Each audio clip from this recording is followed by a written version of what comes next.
I got a great question about a specific hip flexor stretch and about why this stretch, or putting our body into this position, why this stretches the hip flexors.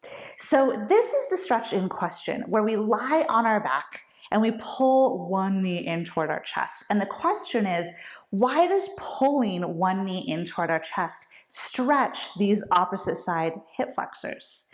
And I think that's a really good question. So let's take a brief look at some hip flexor anatomy. So generally, the hip flexors are a collection of muscles that cross the front of our hip joint. Most of them run from our pelvis down to our thigh bone or our femur. And then we do have our psoas muscles, one on each side, and that muscle runs from our lumbar spine down to the upper inner thigh. So collectively, all of those muscles cross the front of the hip joint, and we call them the hip flexors. So if we think about what the hip flexors do, let's think about hip flexor action on one side of the body. If the hip flexors were to contract and shorten, they would pull their two attachment points closer toward each other. So say I was standing and my hip flexors on the right were going to contract and shorten, they would pull the thigh up into hip flexion. That's what they would do on that side. Now, if we wanted to stretch the hip flexors, we would simply just need to do the opposite of that action, the opposite direction of motion from hip flexion. So if this is shortening them, then hip extension would lengthen them. So pulling the thigh back relative to the pelvis would stretch those hip flexors that run across the front of the hip. Now that's how to think about the hip flexors when we're thinking about the leg moving around. But let's look at, and I find that we tend to not learn or think about them this way when we're learning about the anatomy of the body. But let's think about the hip flexors and how they might work if the legs don't move relative to the body, but instead the legs stay put. So now let's just say I'm standing here and my legs are parked in position.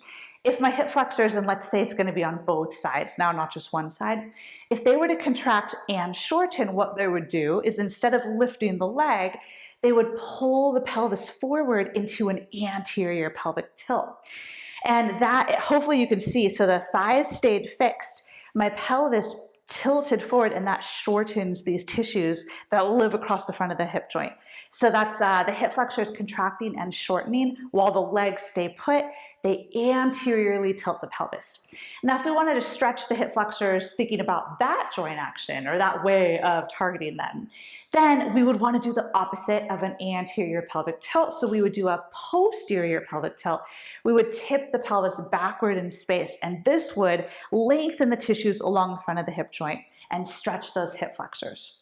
So let's bring that understanding back to this hip flexor stretch where we're lying back. The question is, why does pulling one knee in toward our chest help to stretch the opposite side hip flexors? And I would propose that the reason that this is helpful is that pulling the knee in will naturally posteriorly tilt our pelvis.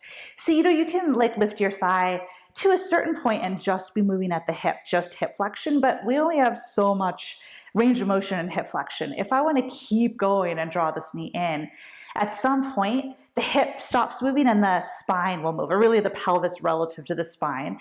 As I keep pulling, it will tug my pelvis into a posterior pelvic tilt.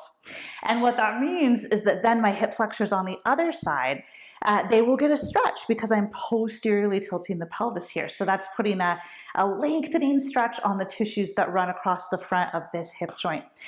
And it's kind of similar to low lunge. Like you maybe could think of tipping that stretch, 90 degrees, rotating it. This isn't the exact same position, but here in a lunge, we pretty much know that the hip flexors are stretched on this side, and I have hip flexion on this side. Now, obviously, this knee isn't pulled as close in as on the bench, although if I did pull this close in, that would give me even more of a stretch here. So I don't know, maybe really a foot elevated low lunge would give you maybe more of a hip flexor stretch.